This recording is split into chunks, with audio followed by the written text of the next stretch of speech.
सकाळपासून बैठका घेण्यामागचं कारण म्हणजे आपल्याला माहिती आहे की हिंजवडीचा जो प्रश्न निर्माण झालेला होता त्याच्यामध्ये खूप जण त्रासून गेलेले होते आणि त्याबद्दल जी काही कामं करायला सांगितलेली आहेत ती कामं कुठपर्यंत आली त्याच्याबद्दलचा आढावा घेतला. त्याच्यात कुठं काही अडचण आहे का ते बघितलं, कारण त्याच्यामध्ये जलसंपदा विभागाचा कासार साईचा जो डॅम्प आहे तिथपासून पुढं तो सगळा कॅनॉल सगळा तो रस्त्याला द्यायचा होता, ते सगळं दिलंय का? तर बहुतेक सगळ्या गोष्टी झालेल्या आहेत. तरी देखील मी उद्या सकाळी 6 ते 9 9:30 पर्यंत ते सगळ्या गोष्टी पुन्हा पाहणार आहे, कारण आपण नॅशनल हायवेच्या पण लोकांना बोलवलं होतं आणि जे जे संबंधित होते ते सगळे अधिकारी आपापल्या पद्धतीनं कामाला लागलेले आहेत. तिथं कुठं म्हणजे लोकांची जी काही तक्रार होती ती बऱ्यापैकी कमी होईल पुढं, अशा पद्धतीनं आमचं नियोजन चाललेलं आहे. दुसरं, उद्याचा हा दौरा झाल्यावर पुढच्या आठवड्यात ज्यावेळेस येईल त्यावेळेस चाकणच्या परिसरामध्ये खूप अडचणी निर्माण झालेल्या आहेत. त्याच्याबद्दल आत्ताच मी चर्चा करून नितीन गडकरी साहेबांना मी पत्र तयार करून ठेवतोय. 1 तारखेला नितीन गडकरी साहेब लोकमान्य टिळक साहेबांची पुण्यतिथी आहे आणि त्या पुण्यतिथीच्या निमित्तानं त्यांना पुरस्कार दिला जातोय. तो पुरस्कार स्वीकारायला ते येणार आहेत. त्याच्यामुळं त्याच्या आत माझं जर दिल्लीला चक्कर झाली तर तिकडं दिल्लीत देईल, नाही झालं तर त्या 1 तारखेला देईल. आणि त्याच्यात जे काही नॅशनल हायवेच्या संदर्भातले प्रश्न आहेत किंवा ज्या गोष्टी आपल्याला पुण्याचं एकंदरीत वाहतूक सुरळीत करून पाहिजे त्याकरता द्यायचं आहे ते आपण त्यांना देणार आहोत. अजून एक चांगली समाधानाची बाब म्हणजे आपले केंद्रीय रेल्वे मंत्री वैष्णवी साहेब आहेत. त्याच्यामध्ये आपल्याला पुणे ह्या परिसरामध्ये जी रेल्वे जाते त्या रेल्वेचं थोडंसं एक 5 वर्षात आणि एक 4 वर्षात त्याची मी वेगळी प्रेस घेतो, परंतु त्या संदर्भामध्ये आपण आता तळेगाव, मला हे बघू रे,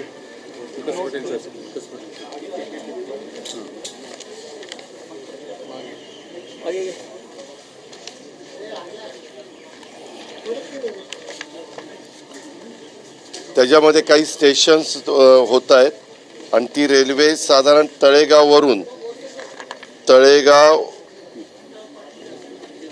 म्हणजे मावळ तालुक्यातनं, खेड तालुक्यातनं, हवेली तालुक्यातनं अशी येते आणि ती पुढं पुणे सोलापूर रोडला त्या बाबतीत पुणे सोलापूर रेल्वे लाईनला जोडली जाते. तुम्हाला दाखवायचं झालं तर ही आपली ही जुनी रेल्वे आहे ती कर्जत, लोणावळा, तळेगाव, पुणे अशी ती जाते. आता येणारे ती तळेगाववरून ही तशीच राहणार. तळेगाववरून चाकण, चाकणवरून वाघोली, वाघोलीवरून उरळी आणि उरळीवरून ती सोलापूर पुणे रोड रेल्वेला ती जोडली जाईल. आणि ही इकडनं ही जी दुसरी जी आहे ती तशी सरळ येऊन मिरज रेल्वेला जोडली जाणार आहे. ह्या रेल्वेमुळं खूप मोठ्या प्रमाणावर आपली इथली ट्रॅफिक कमी होण्याच्या करता मदत होणार आहे. आणि त्यामध्ये साधारण जेवढी काही जमीन लागते वगैरे त्याच्या सूचना कलेक्टरला आलेल्या आहेत. त्याच्यामध्ये उरळी स्टेशन एक नवीन होतं आहे, न्यू तळेगाव स्टेशन एक त्याच्यामध्ये होतं आहे. साधारण 75 किलोमीटरची त्याची लेंथ आहे. ती एक रेल्वे नवीन केली जाते. आणि दुसरी एक रेल्वे होती ती आपल्या सगळ्यांच्या दृष्टीनं फायद्याची आहे, ती म्हणजे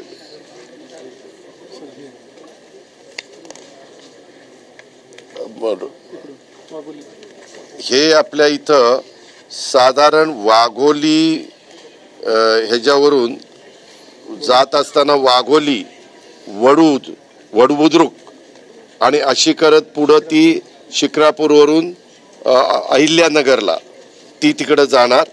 अशा पद्धतीची ती रेल्वे आहे, ती लाईन आहे.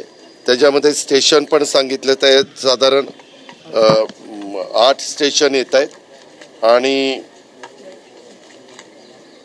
ती वळते साधारण पुण्यावरून जी निघते ती पुण्यावरून निघून कोरेगाव भीमा, त्याच्यानंतर शिक्रापूर, त्याच्यानंतर रांजणगाव, त्याच्यानंतर पिंपळनेर म्हणजे तिकडं पलीकडच्या ह्याच्यात वळवून पारनेरच्या जवळनं अशी ती अहिल्यानगरला जाते.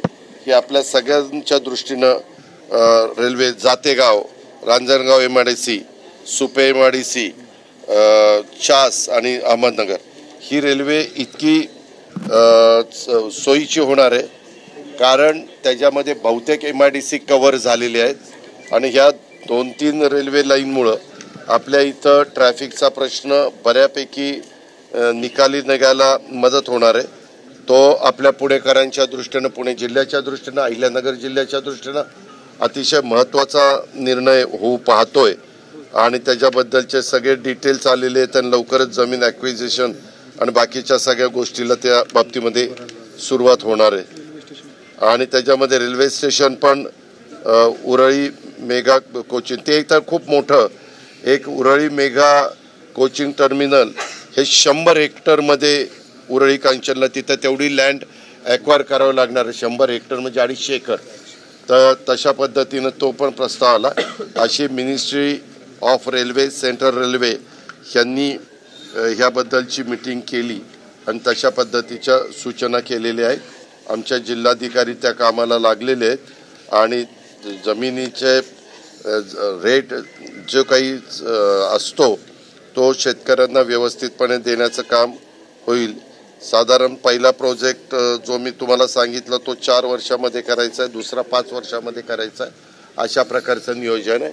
परंतु दोन्ही रिंग रोड, PMRDचा रिंग रोड, रस्ते विकास महामंडळाचा रिंग रोड, आता मोठ्या प्रमाणावर आपण जो आपला ताथोडेपासून म्हणजे तिकडून जाणारा रस्ता आहे कुठे साताऱ्याला, तर त्या बाबतीमध्ये तो बराच रुंद आपण करतोय आणि तो रुंद केल्यामुळं तिथं सर्व्हिस रोड पण आपण करतोय. काही तिथं सबवे पण मोठे रुंदच्या रुंद करायचं आमचं ठरलेलं आहे. त्याच्याबद्दलचं पण हे चिंचवडच्याही परिसरामध्ये आपण तिथला चिंचवडचा आरोबी तो काढतोय आणि तिथं दुसरा आरोबी करतोय. तो पहिला आरोबी 50 वर्ष जुना झाला, साधारण 40 कोटी रुपये त्याच्यामध्ये खर्च येणार आहे. 2 वर्षामध्ये ते काम आपण पूर्ण करण्याचा निर्णय घेतलेला आहे.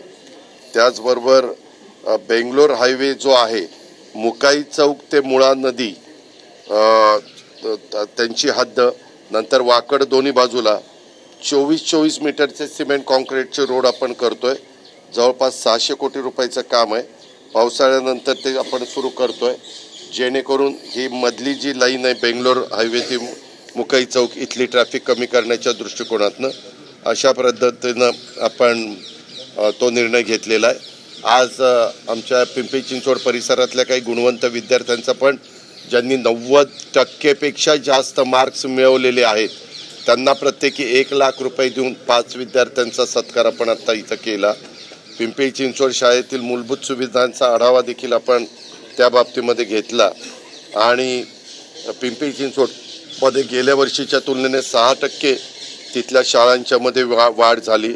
आपण AIचं पण शिक्षण तिथं सुरू करण्याच्या बद्दलच्या सूचना ह्या दिलेल्या आहेत. त्याच्यामध्ये एक तिथं स्पॉन्ज सिटी मास्टर प्लॅन हा देखील आपण तिथं तयार करतोय आणि दुसरं स्टॉर्म ड्रेनच्या संदर्भातलं देखील मोठं काम आपण पिंपरी चिंचवडमध्ये हातामध्ये घेतोय. अशा प्रकारे पिंपरी चिंचवड असेल किंवा पुणे असेल किंवा पुण्याच्या परिसरातले रेल्वेचे काही रूट नवीन करण्याच्या संदर्भातला प्रश्न असेल, नवीन स्टेशन करण्याच्या संदर्भातले प्रश्न असतील, त्याच्याबद्दलच्या बऱ्याच महत्त्वाच्या बाबी आजच्या बैठकीमध्ये आम्ही अंतिम केलेल्या आहेत. हो, विजय गाडगेंनी माझी भेट घेतली. ते आलेले होते. ते खरं मुंबईला भेटायला निघाले होते. मी काल प्रयत्न केला, परंतु दुर्दैवाने मला त्याच्यामध्ये यश आलं नाही. मी असं म्हणत होतो त्यांच्याबरोबर जे काही एक पोलिसांची गाडी होती त्याच्यातल्या म्हणजे माझा एक सुरेश बिराजदार म्हणून धाराशिवचा राष्ट्रवादी काँग्रेस पक्षाचा माजी जिल्हाध्यक्ष आहे, ते मला मुंबईमध्ये भेटले. ते म्हणले की आपण तिथं, मी म्हणलं की बाबा फोनवर किंवा व्हिडिओ कॉलवर आपण त्याच्याशी संपर्क साधू, इतक्या लांब येऊन मला भेटण्यापेक्षा त्यालाही तिथं सोयीचं होईल, मलाही सोयीचं होईल. परंतु ते काही काल त्यांनी ऐकलं नाही. ते म्हणले नाही दादांना मला भेटायचंच. मग मी रात्री उशिरा किंवा पहाटे निघणार होतो, परंतु माझ्या रात्री उशिरापर्यंत मीटिंग मुंबईमध्ये चालल्यामुळं मी अर्ली मॉर्निंग सकाळी निघालो आणि त्यांना सांगितलं मी इथं सर्किट हाऊसला भेटतो. त्या प्रकारे ते भेटायला आलेले होते. त्यांनी त्यांची जे काही म्हणणं आहे ते सांगितलं, काय घडलं, कसं घडलं वगैरे जे त्यांनी त्यांची बाजू तिथं मांडली आणि ते म्हणले की आम्ही छावा संघटनेच्या माध्यमातून काम करतो, आमचे एवढेच मागणं होतं, जे काय आमचं निवेदन होतं ते निवेदन स्वीकारावं, त्याच्यामध्ये मारहाण करण्याचं काहीच कारण नव्हतं. आणि असं अनेकांना आम्ही भेटत असतो. त्या सगळ्या गोष्टी ऐकून घेतल्यानंतर मी त्यांना सांगितलं की बाबा त्या बाबतीमध्ये जे काही घडलंय ते चुकीचंच घडलेलं आहे. त्याच्यामध्ये ज्यांनी घडवलं जे प्रमुख होते त्यांना मी ताबडतोब राजीनामा द्यायला सांगितला. त्यांना तिथनं त्या पदावरनं मी मुक्त केलेलं आहे. पोलिसांनी पण त्यांची कारवाई केलेली आहे. पोलिसांनी पण 11 का 9 काहीतरी नावं दिली होती, त्याच्यातले 9 लोकांना अरेस्ट केली, 9 लोकांना वर कारवाई केली, FIR केली. त्याच्यामध्ये एक व्यक्ती त्या नावाची नाहीच आहे म्हणून पोलिसांनी सांगितलं आणि एक व्यक्तीचं पण नाव चुकलंय असं त्यांनी सांगितलं. तरी देखील मी गाडगे भेटल्यानंतर मी तिथल्या SP-ना फोन लावला लातूरच्या आणि त्यांना सांगितलं की ही घटना घडली, ही बरोबर नाही. कुणालाही कायदा हातामध्ये घेण्याचा अजिबात अधिकार नाही आहे. प्रत्येकाला संविधानाने अधिकार दिलेले आहेत, त्या अधिकाराचाच वापर आणि कायद्याचाच वापर प्रत्येकाने केला पाहिजे. जो कायदा हातात घेण्याचा प्रयत्न करेल त्याला योग्य ती कारवाई झाली पाहिजे. अशा प्रकारची आमची चर्चा झाली. इतर पण काही त्यांनी गोष्टी मला बोलून दाखवल्या. मी त्यांना म्हणलं की मी त्याच्या संदर्भातले जे काही असेल ते मंगळवारपर्यंत त्याबद्दलचं निर्णय घ्यायचा आहे, कारण मुख्यमंत्री आज देखील दिल्लीतच आहेत. कदाचित ते उद्या येतील, परंतु मी उद्या पुण्याच्याच दौऱ्यावर आहे, परवा मी अहिल्यानगरच्या दौऱ्यावर आहे. मी सोमवारी गेल्यानंतर मग ह्याबद्दलच्या बाकीची चर्चा मला करायची, ती म्हणजे माणिकराव कोकाटेंशी पण करायची, इतरांची पण काहींची करायची, ती करून त्याबद्दलचे निर्णय मी मंगळवारपर्यंत घेईन. रोहित पवारांनी ट्विट केले की बरेच मंत्र्यांचे फोन स्विच ऑफ, काही विकेट पडणार असे मी सांगितलं ना की त्या संदर्भामध्ये मी सोमवारी मुंबईला जाणार आहे. राज्याच्या आरोग्य विभागाचा मंगळवारी कॅबिनेट आहे, हो, त्याच्या आधीच हा निर्णय होईल का जो काही असेल पक्षाचा? तिथं गेल्यानंतर आम्ही ठरवू ना, ते आधी होईल का नंतर होईल तेव्हा तुला सांगेन. रोहित पवारांनी ट्विट केलंय की बरेचसे फोन बंद करतोय की काही मंत्र्यांचे फोन टॅप होत आहेत, त्यामुळे हे मंत्री फोन बंदच करून ठेवतात आणि अशी शंका त्यांनी ट्विट केलेलं आहे. तेव्हा का मी तुम्हाला सांगू का, कुणी आरोप करण्याचा प्रत्येकाला अधिकार आहे. तुम्ही पण कुणी पण आता काही आरोप करू शकता, तुम्ही ते करणार नाही हे मला माहिती आहे, पण त्यातला भाग सांगितला. परंतु आरोप करणाऱ्यांनी काही प्रूफ दिलं पाहिजे. काय होतं, आरोप करायचे आणि प्रूफ काहीच द्यायचं नाही. काहीतरी दाखवलं पाहिजे ना की हे अशा अशा पद्धतीनं होतं, तर त्या आरोपाला मध्ये काहीतरी तथ्य पुरावा तर काहीतरी पाहिजे. ते मला माहित नाही, ते तू बघा. आरोग्य विभागाचा एक प्रश्न आहे. 2100 कोटी रुपयाचं एक टेंडर सुमित फॅसिलिटी नावाच्या अमित सोळंकेंना देण्यात आलं होतं अँब्युलन्ससाठीचं. त्यांना काल झारखंडमधून अटक केली आहे. VVG ग्रुपचं जे टेंडर होतं ते काढून त्यांना कुठलाही अनुभव नसताना ते 2100 कोटी रुपयांचं टेंडर देण्यात आलं. तो घोटाळा समोर आलाय. कुठे दिलं? अटक झाली झारखंडमधनं त्यांना. अरे कुणी श्रीकांत शिंदेच्या वेळेस ते दिलं होतं. दिलं नव्हतं, उगीच काहीतरी सांगू नको. एक मिनिट, त्यावेळेस ते चालू होती, प्रोसेस चालू होती, परंतु आचारसंहिता लागली, निवडणूक लागली, त्यावेळेस थांबलं. बाबा असं काय करतो?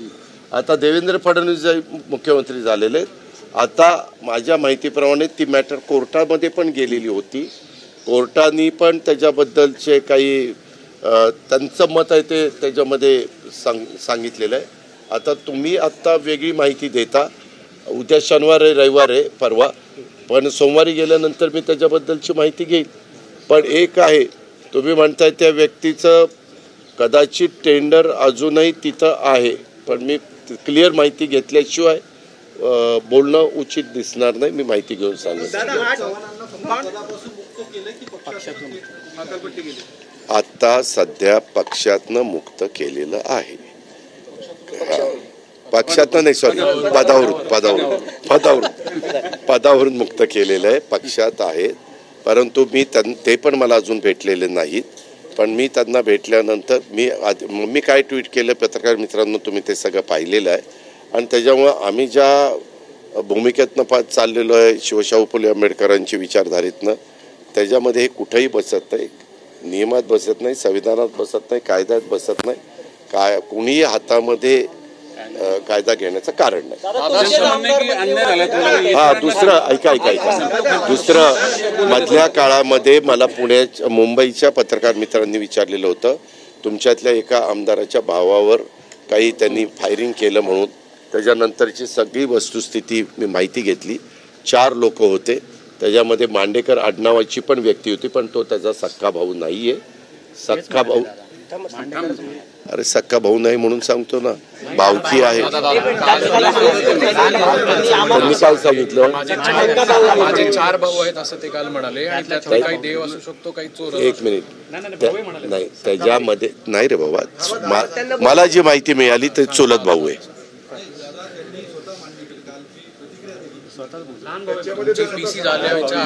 एक मिनिट, त्यांनी काय माहिती दिली ती तुम्हाला माहिती आहे.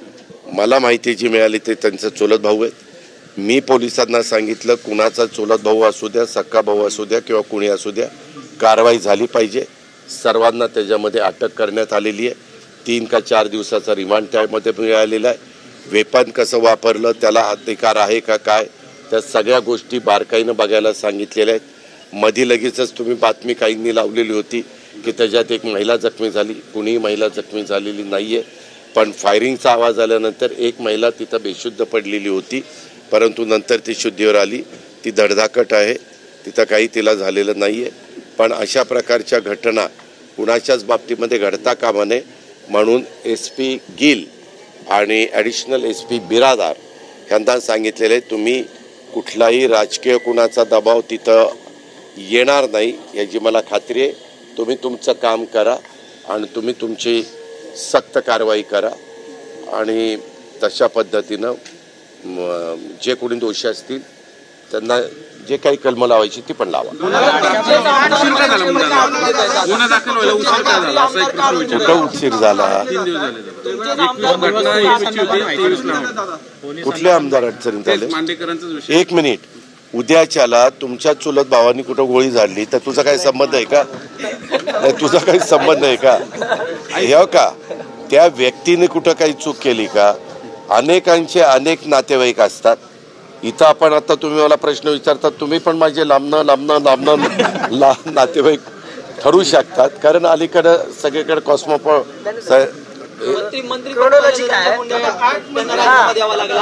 एक मिनिट थांबा.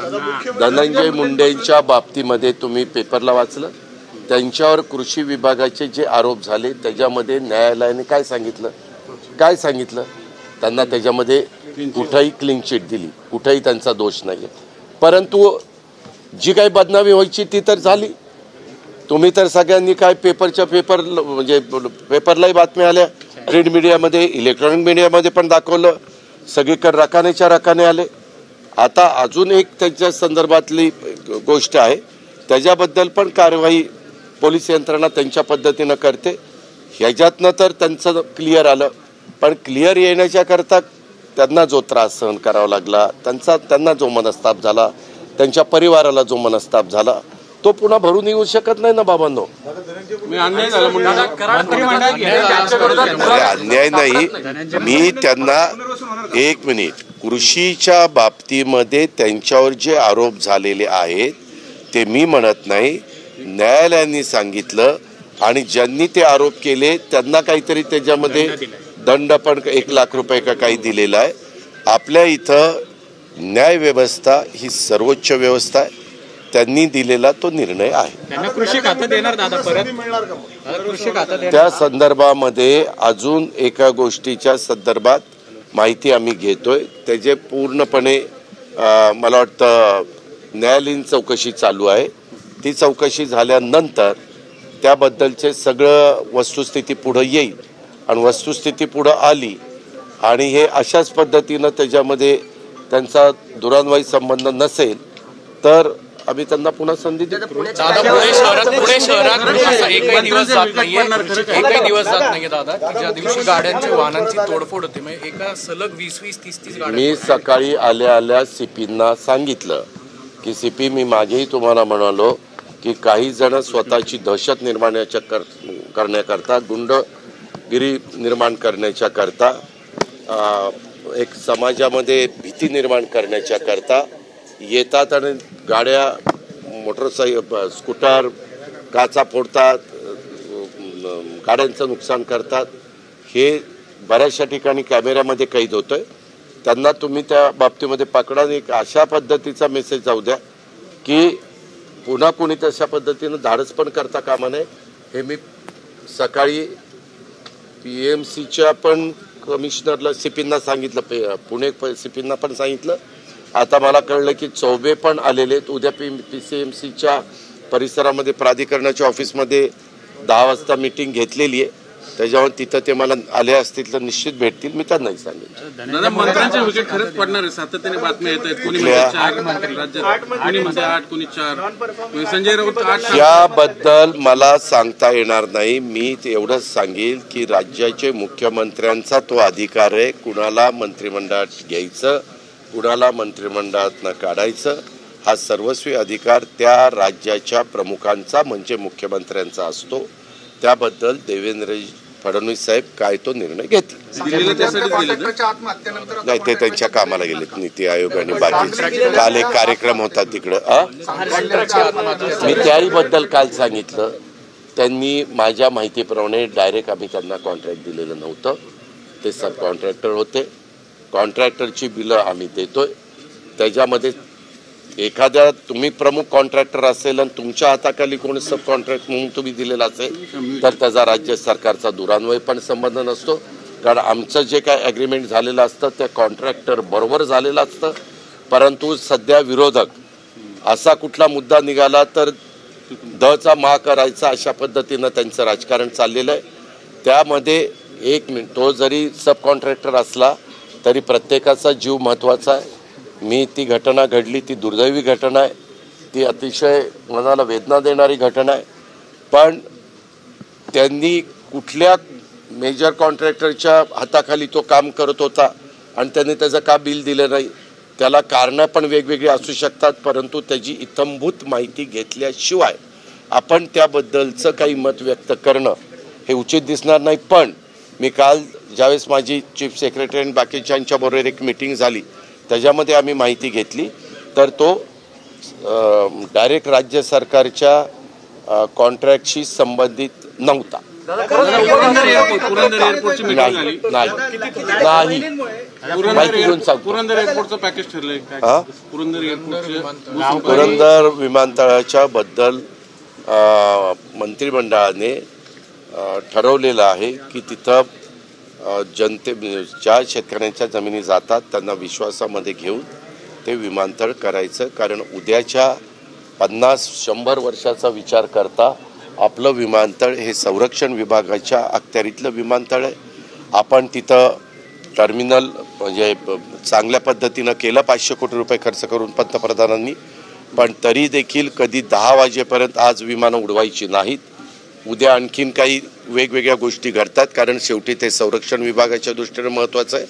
म्हणून आपल्याला 2 धावपट्ट्या असणारं विमानतळ, कार्गो, त्याच्यानंतर इंटरनॅशनल, नंतर आपल्या डोमेस्टिक, ह्या सगळ्या दृष्टिकोनातनं पुण्याचं, पिंपरी चिंचवडचा आणि ह्या सगळ्या परिसराचा पॉप्युलेशनचा विचार करता कोल्हापूर, सांगली, सातारा, सोलापूर, पुणे, अहिल्यानगर या 5-6 जिल्ह्यांचा विचार करता एका विमानतळाची गरज आहे. आपण अनेक ठिकाणच्या जागा पाहिल्या, परंतु आता तरी सध्या सासवडच्या शिवाय दुसरी कुठली जागा पुण्याच्या जवळपास आपल्याला पाहायला मिळत नाही. निश्चितपणे तिथल्या काही गावकऱ्यांचा, शेतकऱ्यांचा विरोध आहे. त्यांना आम्हालाही नाराज करायचं नाही, पण त्यांना योग्य मोबदला देऊन त्यांना पुन्हा त्यांची शेतीवाडी इतर ठिकाणी करता आली पाहिजे. त्यांची घरं पुन्हा, माझ्या माहितीप्रमाणे आत्ता जो काही एरिया मी कव्हर करतोय त्यामध्ये कदाचित एकही गाव जात नाहीये. पहिला आपण जास्त एरिया घेत होतो, आता कमी केलाय. आणि त्याच्यामध्ये मला जी माहिती मिळालेली आहे आमच्या जिल्हाधिकाऱ्यांच्याकडनं, त्याच्यामध्ये एकही गाव जात नाही. आणि त्यांचं पुनर्वसन पण आपण त्याच परिसरामध्ये करतोय. त्याच्यामुळं जसं आपण आता टाऊन आपल्या MIDCला सुरू केलंय आणि ते सुरू केल्यापासून MIDCला बऱ्यापैकी लोक प्रतिसाद द्यायला लागलेला आहेत. त्याच धर्तीवर कलेक्टरांना मुख्यमंत्र्यांनी सूचना केलेल्या आहेत. आता अधिवेशन चालू असताना त्याच्याबद्दलची एक आढावा बैठक मुख्यमंत्री महोदयांनी घेतली. तुम्ही आता प्रश्न विचारला म्हणून माझं त्या भागातल्या जनतेला आव्हान आहे, ते पण आमचीच लोक आहेत. तुम्ही कृपा करून त्याच्यातनं गैरसमज करून घेऊ नका, त्याच्यातून गैरार्थ काढू नका. आपल्याला आपल्या शहराच्या आणि या सगळ्या परिसराच्या दृष्टिकोनातनं ती जागा जर विमानतळाच्या योग्यतेची निघालेली आहे, त्यामुळं आपल्याला तिथं विमानतळ करावं लागणार आहे. पण तुम्हाला आम्ही वाऱ्यावर सोडणार नाही. तुमचा अतिशय व्यवस्थितपणे पुनर्वसन आम्ही करू. कुंडमाळ्याच्या पुलाबाबतचा जो अहवाल तो अहवाल आलेला आहे, त्याच्याबद्दल पण शासनाने योग्य त्या सूचना दिलेल्या आहेत. आणि त्याच्यात तुम्हाला मागच तुम्हाला सांगितलं का मुंबईला सांगितलं आता लक्षात नाही, परंतु त्यामध्ये सेक्रेटरींच्या अध्यक्षतेखाली एक कमिटी केलेली आहे. त्याच्यावर आता जिल्हाधिकारी यांच्या वरचे सेक्रेटरी असतात. त्याच्यावर जिल्हाधिकाऱ्यांनी जी चौकशी केली त्याची संपूर्ण माहिती जिल्हाधिकारी आता सचिव महोदयांना देतील आणि ती पाठवली पण. आणि त्याचा अहवाल मग सचिव महोदय माहिती घेऊन सभागृहात जे उत्तर बांधकाम खात्याचे मंत्री शिवेंद्रराजे भोसले साहेबांनी दिलेलं आहे त्याच्याबद्दलचा अहवाल आल्यानंतर आम्ही वस्तुस्थिती तुमच्यासमोर ठेवू. धन्यवाद.